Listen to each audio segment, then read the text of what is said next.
So everything you want to achieve in life, from a successful career, thriving relationships, improved health, or simply to increase your happiness and well-being, everything starts with habits. Habits and Happiness combines years, is a new book, of research by experts in the field of habits, neuroscience, traditional and positive psychology, and teaches you how to apply this new information in a very simple and practical way. The new book, Habits and Happiness, How to Become Happier and Improve Your Well-Being, will help you understand your habits, why you have them, why you can or cannot change them, and how they can work to help you live a great life. The author, Braco Pobric, is a best-selling author and a founding member and chief happiness officer of the Institute for Advanced Human Performance. He is a certified positive psychology coach, certified NLP practitioner, and he joins us this morning. Good morning, Braco. Good morning. How are you? Excellent. Hey, thanks for joining me. Of course. Thanks for the invite. Tell me a little bit, first of all, just a little bit about yourself, Braco. Sure. So just a little bit about myself. I actually came from a country called Bosnia, former Yugoslavia. Came here on a business trip, and basically, as some of your listeners or most of them know, war started, and I ended up staying in U.S., in New York. I grew up in a home where, my mom, I kind of say that she used to know about positive psychology because before the field was even established. I was happy to grow up in a happy environment, but as things happen in life, not every day is a happy day, and we have to adjust. It's true. So in life, I was doing different things. One of the things I used to teach Dale Carnegie course, and that was really to help people, find the friends and influence people. It's kind of communication. And that got me thinking of this is all good and great, and I was helping, hundreds, thousands of people. It was beautiful. But I wanted to see if there is a science behind it. And this is how I ran into science of positive psychology, a.k.a. science of happiness. And, unfortunately, a lot of people don't even know about it. It is, this science is, sometimes it's almost like privilege to some people for, top university, Harvard and UPenn, and not a lot of things leak out. And I was lucky enough to take a program with Dr. Talpan Shahar, who was a professor at Harvard, who did that famous positive psychology class at Harvard that had 2,000 people. It was like the biggest class ever. And that, says a lot about even young individuals who are, we consider them the most successful. To get to Harvard, you got to be one of the top and the most, the smartest people in the world. And yet, most of these people are not happy. So, and what's really great about this is that there are tools that can help us become happy, and that we can establish habits that will help us become happy. And this is really where, combining science and my own personal experience and applying this in years got me to write this book and help other people apply these tools. Well, you talk about habits in this book, and you talk about the habit loop, which is a trigger that can pull you into the same behavioral pattern, correct? Correct. And there are three different types, or different types of habit loops that you mentioned, is physical, emotional, and thinking. You mentioned a happiness chemical that everyone has control of to release into your brain. Explain that to me. Thank you so much for bringing it up. You know what? I think this is one of the most fascinating factors and things that I learned after studying habits and happiness. Basically, there is a chemical called dopamine. And if you think about a lot of drugs are based on dopamine, they're really based on, to kind of calm people down and to make them happier. And, as we know, billions of dollars industry. And when I learned that we can actually release our own dopamine, which means that we can learn how to become happy. And as we get a little bit of this dopamine, body and our brain likes it and gives us more. So let me give you an example. Mm-hmm. actually interesting. This morning, I wake up 5 o'clock every morning. This morning was 4:30. And what I do first thing in the morning, and this is really sounds funny, but I smile, and like as soon as I hear the alarm, and people think, why would you smile? So what happens is when you smile, you basically move the muscles in a position that your brain now thinks that you are happy. And even if you are not happy, right, your brain will release some dopamine. As you get a little bit dopamine, your brain will kind of want to give you even more. And then as you go throughout the day, you do these small little things that will give you a little dopamine every once in a while. And again, they will help you become happier. It's really fascinating things. Like, to give you another example, if you want to do something that you dread doing, let's say, you want to clean up your basement, and it's a mess, and you're dreading it for years. There's something called small wins, or what they call Kaizen approach. And Kaizen on Japanese means basically just small improvements. And if you just say, let me do this for 2 minutes. 2 minutes. So when I walk into the basement, I will just pick up two things, anything I can do in 2 minutes, and, clean, throw it away, clean up my desk, whatever that means. Start exercising. I'll do it for 2 minutes. And as you do this, your brain keeps, I call it thinking, right? Quotation mark thinking that, oh, this is really good. Give you a little bit of dopamine. And as you do this, you do 2 minutes, 3 minutes, all of a sudden you started establishing habits. And that's why this is really important to understand that we can release our own happiness chemical. Well, we are talking to Braco Pobric in his new book, Habits and Happiness, How to Become Happier and Improve Your Well-Being. And there's more with him after the news. Social media since 1924. We are Chicago's very own 720 WGN Chicago.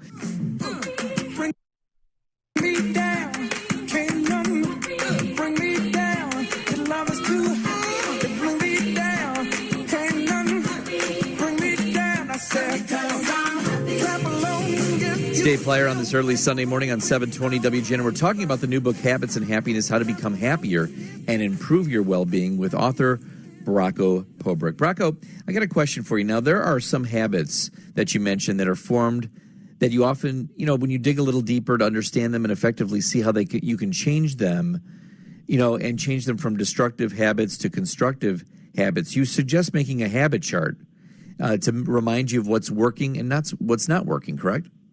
Yes, correct. What do you have to do to create that habit chart? What do you have to format? How do you pull that together?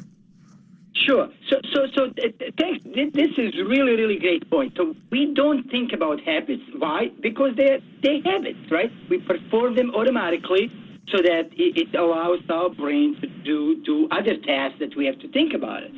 So what I suggest people do is think about habits. So what do you do? Ask yourself questions. What do I do from the time I wake up to the time I go to sleep? So things that you do when you wake up, right? So maybe you have a coffee first thing in the morning, where you take a shower, and then you sit down and you drive, go to work, and then so these are just the questions to what do I eat? When do I have snacks? So let's say I realize that after lunch, I have a cookie, right? So maybe that's one habit that doesn't serve me well. Maybe I'm gaining weight. So what I would do is I would say, okay, having cookie. And then I would say, what time do I have that? Usually, if they habits, there's a certain time. So it might be between 2 and 3 o'clock. When do I have it? So maybe it's only Monday through Friday. That's when I'm at work. So next thing would be location. Where am I? Well, I'm at the work. Who's with me, right? So maybe I'm by myself, or I'm in cafeteria with a friend. Charles Duhigg talked about his book, Habits, that, he was having cookie just because he would take a break and go out to talk to people. So it's important to understand who's with you. And then kind of what emotional state. Do you feel good, happy, sad? Some of us eat a lot when we feel depressed, right? Yeah, absolutely. I certainly do. When I'm down or I'm stressed or whatever it might be, that's the first thing I do. I eat terribly. You see, and you know what? It's okay. Everything is actually okay with humans. But as long as we understand that, and maybe that's something that you say, you know what? It helps me, makes me feel better. It doesn't happen every day. Who cares, right?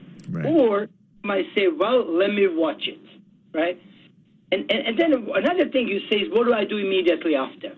Because it's usually there's something that you do immediately after that habit. So that's what I would suggest. Create that chat, understand your habits. Understand what do you do, what time, kind of who's with you. And if nothing else, this will just help you understand them, right? And the next step is to decide, okay, which habit do I want to keep? Some of them are good for me, and some of them I don't want to keep. And if I have a time, actually, I want to explain to you one destructive habit that I had and converted into constructive. Now, how do you though? You mentioned about also then establishing some new habits. After you've been doing something for so long, how do you how do you establish a new one, and how do you stick to it? What's the trick to sticking to it? That's good. So how do you establish? So first of all, habits are ingrained in our brain. We create what they call certain neural pathways in our brain, and these pathways never get deleted. Really important to understand. So you cannot just get rid of a habit easily. What you can do is you can replace it with another habit. To give an example, I had an interview the other day, and the gentleman was basically, during this discussion, he said, I just realized that I used to smoke for years, now I have chewing gum, and not only that I take chewing gum, every once in a while I see myself offering chewing gum to people because I used to offer cigarettes to people. Right? Yeah. So it's important to understand. Now we can replace them. So in this case, the gentleman replaced smoking with the cigarettes. And how do you stick to it? The first thing is, how do you start anew, right? So how do you start replacing them? And there are a couple of tools. One is what Sean Aker from Harvard called 20-second rule. And what's 20-second rule is to do something in 20 seconds or in a couple of minutes. So give me an example, say one habit that you wanted to establish or replace.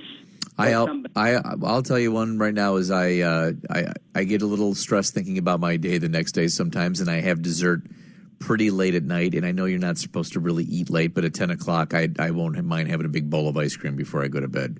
And I know it's not good for me, and my wife tells me all the time. So how do I break that habit? Sounds good. Here's what I did, and this may help. I used to do the same thing.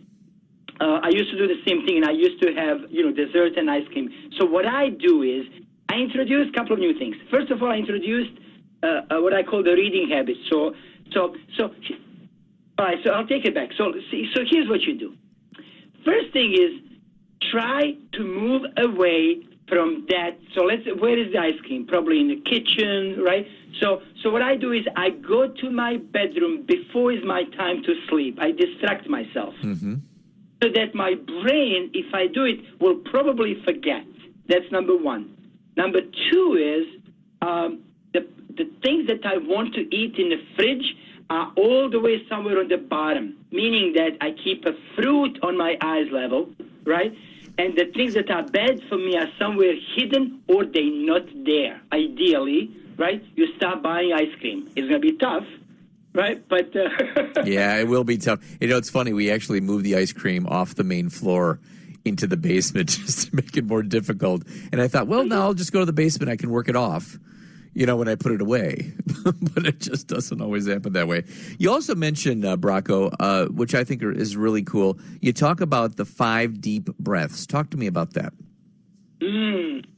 So 5 deep breaths. That's the tool from Tom Craig. So what it is we all keep, our parents, grandparents used to just take a deep breath. So the good thing is finally now there's a science behind it that says if you do this, it will calm your brain. It will help you. So what I do is I developed this 5 deep breath exercise. So the first one will just say, you just take a deep breath, right? Mm-hmm. Next thing is you can say, what do I want to be today. So today I want to be calm. And then you'll take another deep breath and say, and, just inside your mind, you'll just say, I am calm today, right? Anything that you want to be. Mm-hmm. You will take this, and then the next thing is, maybe what are you grateful for, right? So maybe next deep breath will be, I'm grateful for, my family, for my kids, for my parents, for whatever it is. And then the last thing will be, again, just take a deep breath. And just by doing this, which takes less than a minute, it will help you calm.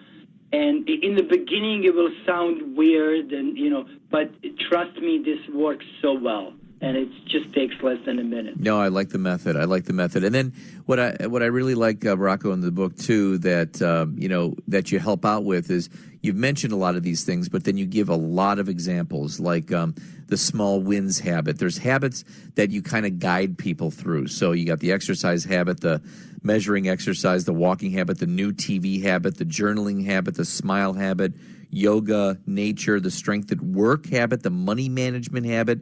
So you're giving tips really for probably the most stressful things in life, and I think that is going to be very helpful to some folks.